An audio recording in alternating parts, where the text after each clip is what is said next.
You know what? In reflection, I distinctly remember having the same problem when I played this game for the first time. What problem? Where the mammoth fell asleep and I didn't know what to do. No, that sounds about right. This guy reminds me of the elephant from the Jungle Book, the Disney movie. Yeah, he kind of is like that, isn't he? What? He has a similar voice. Winifred. It's weird. The Jungle Book is such a weird movie considering its source material and what like its source material was about. What was it about? It was about the white man's burden.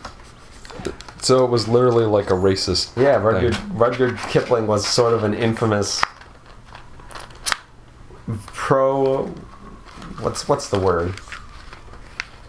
He was, he believed in such things as the Aryan race. Yeah, he was a racist basically, and that What was the point of having that? You had to get back on the mammoth to do that. Yes, I did.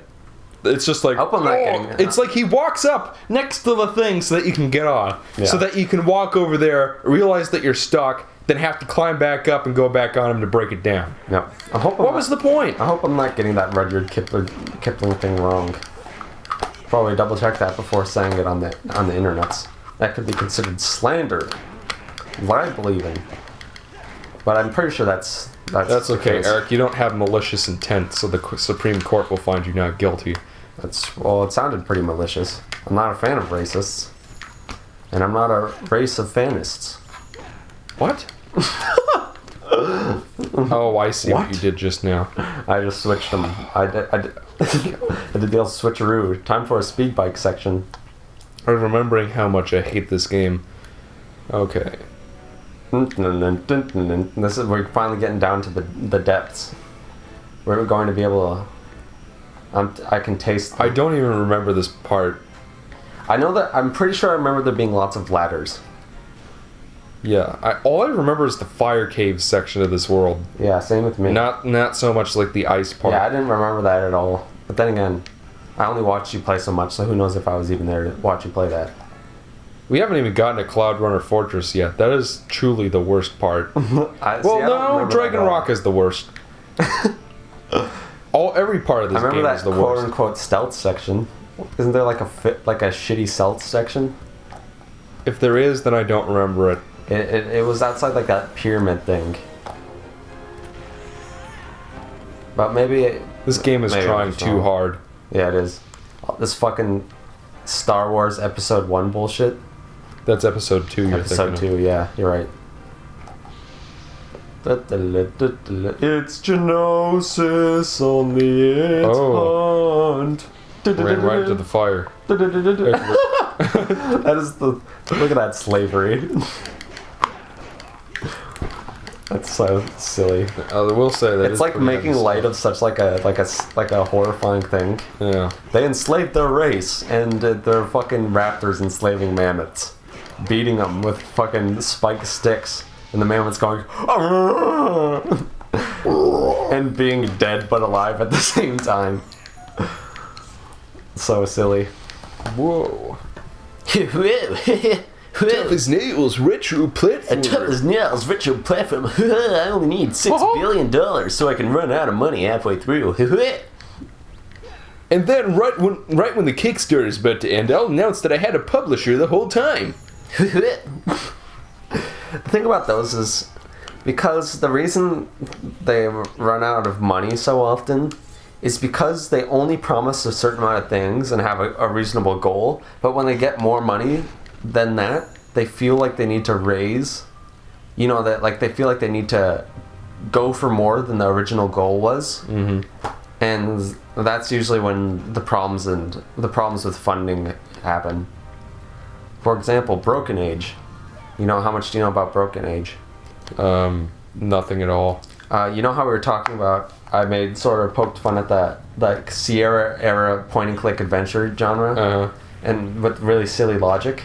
Well, lots of people have super mega nostalgia boners for those games, even though they're really silly. And but Broken Age was sort of something like that, where it's supposed to be. We're trying to make a modern spin-off of it, but we want to be faithful to the genre and stuff, right? Right. So they got a ridiculously huge amount of money for it, like way more than they expected. So what they did is that was the Tim Schafer game. Really? Yeah, Tim Schafer worked. I think it was Tim Schafer. It was one of those guys. So basically, they ran out of money during production, and Elijah Wood voice acts in it, and so does Jack Black and Will Wheaton. Although Will Wheaton's probably. Why am I getting hurt? I think. There's a sharp claw cannon back there. That's why.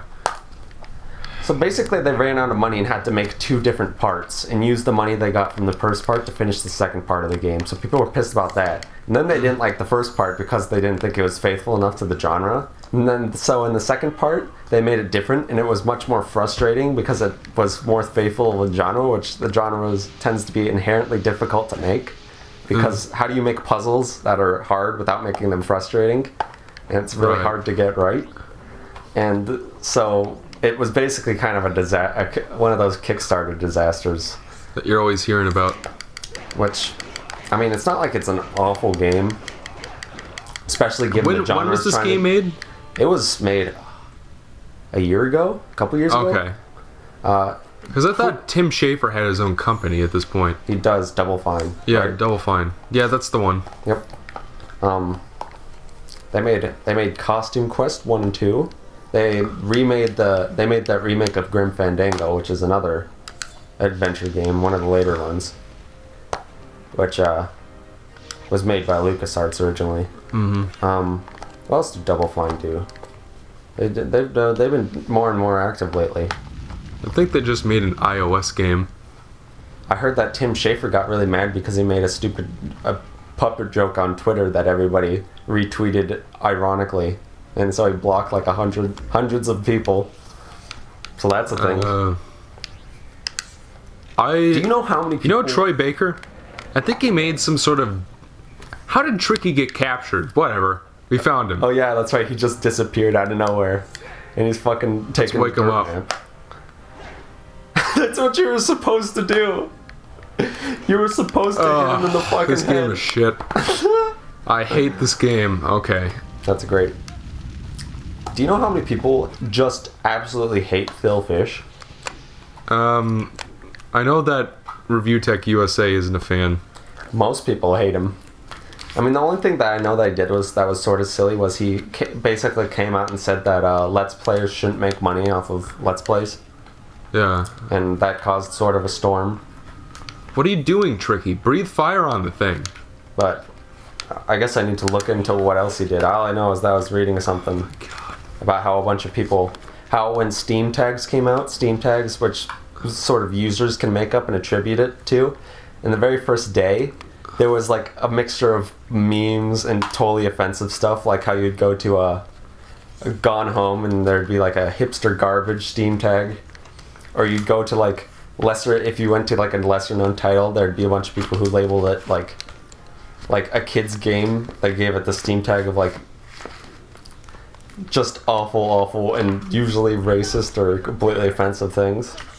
And you'd go onto Fez, which was obviously a Phil Fish game. It'd be like absolute shit. Phil Fish is a dickhead, or stuff like that. But then what Valve did was they basically started banning a bunch of tags, but they also got rid of some sort of useful ones, but ones that could be perceived as negative by the developer. So for example, a good example is recently there was sort of a push by PC gamers because they had gotten rid of the 30 FPS tag. People have been sort of angry. Like, they got rid of useful information that could be perceived as offensive or negative towards the game. So that system has had problems since day one, and it's actually pretty interesting.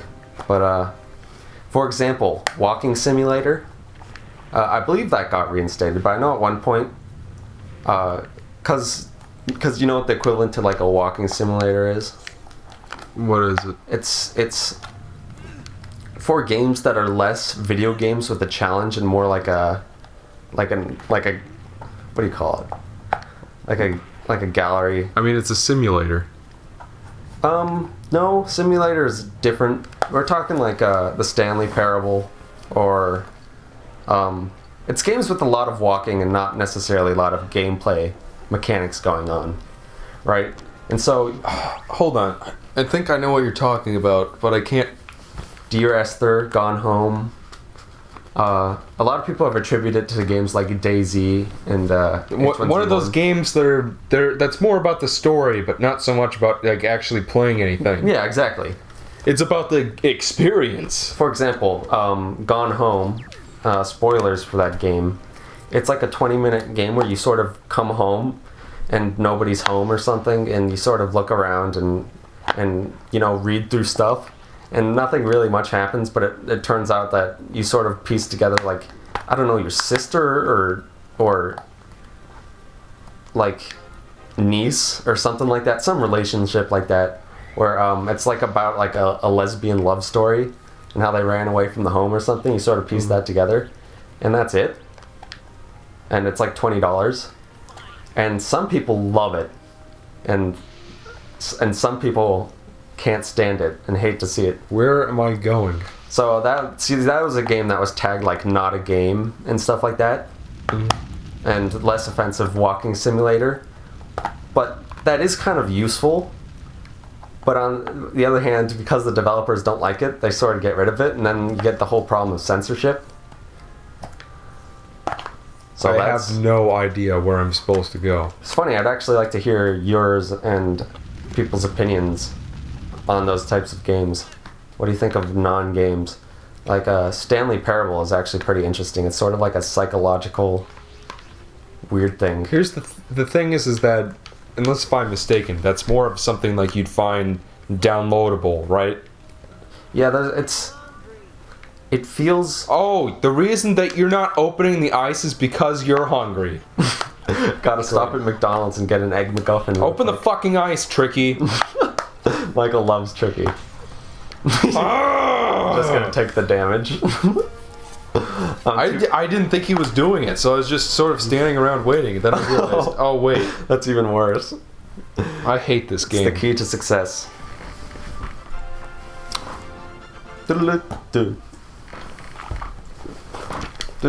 I mean, I guess when it comes to something like that, I'm all up for a good story-driven game, you know? Mm-hmm. I used to not be, but it's something I've gotten an appreciation for over the past couple of years. Yeah. But at the same time, $20 is a lot of money for a game. See, that's the exact thing. Some people... Where it's not really so much about the gameplay as it is, like, telling a story through an interactive medium. Well, you see, that's exactly how I feel, but the counter-argument to that is, A, some people have tons of disposable income and couldn't care less, and B, some people value the experience a lot more than hours to put into something.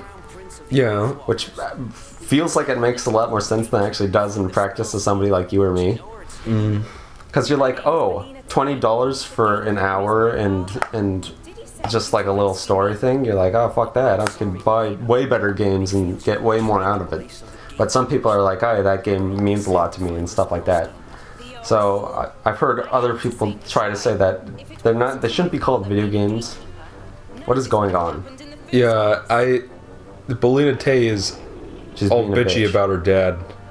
You're the one who dishonored your father. Now, hold on a second. Hold on a second! Is she dead, or is that she's just coming back later? I just spent probably I'm surprised 5 minutes wandering around this little area looking for a key. When she could just fucking bust through the wall the whole time? I'm surprised you didn't have to feed her 2 alpine roots before she was able to do that. What the fuck was I saying before I was interrupted by that shit? But basically, it's just like, again, they're trying to make us care about this conflict between the daughter and father. And you know what? And you couldn't give less if they weren't mammoths, maybe I could take it a little more seriously, but they're mammoths. Again, this game's voice acting is so cheesy. I can't quite put my finger on it, but I really don't like the aesthetic of this game. I mean, like, I think that's probably one of the few things about this game I actually do like, is I do think that's pretty it looks subjective. really nice. I think this game looks gorgeous for a 2002 GameCube game. And unlike a lot of AAA PlayStation 2 titles, it actually has progressive scan and widescreen. So, did you know that Kingdom Hearts didn't have widescreen? No. Alright, so wait, you're playing Kingdom Hearts 1.5, right? Yeah. Is that just Kingdom Hearts 1 with... It's Kingdom Hearts 1 Chain of Memories, Chain of Memories, rather, the remake for PlayStation 2, remade for PlayStation 3, and a bunch of cutscenes from 358 Days Over 2. So it's just sort of like Kingdom Hearts 1 with a bunch of the... another game. All the expanded universe bullshit you need to understand. To understand the plot of the second game. Which seems still like doesn't nonsense. make sense even after you play it, really. Well, we'll see. Are you trying to find and understand the appreciation for Kingdom Hearts that you didn't quite have? Oh, I'm supposed to knock down the stalactites, aren't I? Meanwhile, I'm getting killed by the water. Getting killed by the water. That'll be Michael's new folk album coming out this October. I like how Tricky's just sleeping. Yeah, he's fucking taking a dirt nap. What were we talking? We were talking about something interesting, and then all of a sudden... We were talking about games that aren't games. Oh, yeah, that's right. I've heard them called... And Steam tags. I heard that some people think that they should be called art installations instead, rather than video games. It's just sort of a matter of a label. Yeah. So... What am I supposed to do? See, I couldn't care less about, like... I think it's stupid because a lot of people really, really hate those games. Well, the thing is that like if it's one of those things where if you don't like them, don't play them. Don't say that you can't make them. Yeah, exactly. But a lot of people are angry that they're called video games and advertised as such, when they're just sort of like even less than those like casual hidden object type games. You know what I mean? Right. Except for the fact that there's the story there, which, and as far as making it, it's not, you can't make the argument, well, why not make it a movie? Well, a huge part of it is that it's interactive, and it's sort of it's sort of discover and look around. Why can't I climb this? Yeah, see, this is the part that I remember from this dungeon, this exact part. Why can't I climb up there? It's a good thing you have a Bafam dad. I hate this game. It's one of those Bafam dads that warms you up after you get hypothermia. It's one of those Bafam dads. Bafam dad sounds like... It's like the word MacGuffin and how silly it is. It's just like, where can I go? I can't go anywhere in here. Any advice from Slippy? Slippy here? Got yourself stuck again? I did that, but... I shot at the things, but they don't come down. Maybe it's the ones that aren't made of ice. I mean, it doesn't look like it, but maybe. They do have a different coloration from the rest of the cavern, don't they? Too bad I can barely aim at them. Oh yes, that is what you're supposed to do. See, the thing is, they look less like they'd be the answer. So I was just sort of throwing that out there. Couldn't they have made them look cracky or... See, the other ones look like... They even have like a little weaker section, like a little thinner section. I like how the stalagmites expand when they fall in the water. I can barely fucking aim. Those are stalactites. Whatever. Actually, I'm not sure which one's which. Yeah, they totally do span. They're like those things... The Incredible Shrinking Man. The Incredible 12-foot Man. He's slightly larger than average men. Well, that's... twice as big. Longer than the average Pinor. Longer than the average Pinor. The Legend of Mike Rowe. Quick, Michael. After the frustrating cutscene, you must run. You must jump, you must climb. What is that from? What am I thinking of? You must Frederick jump, you must the Gangrenous climb. House Elf. That was it. Frederick the Gangrenous House Elf. Meanwhile, Tricky is fucking... on his back. I'll be the comic relief for this game. Tough as nails retro platformer. It doesn't matter if it's actually a well-designed game, just make it hard and then therefore it's good.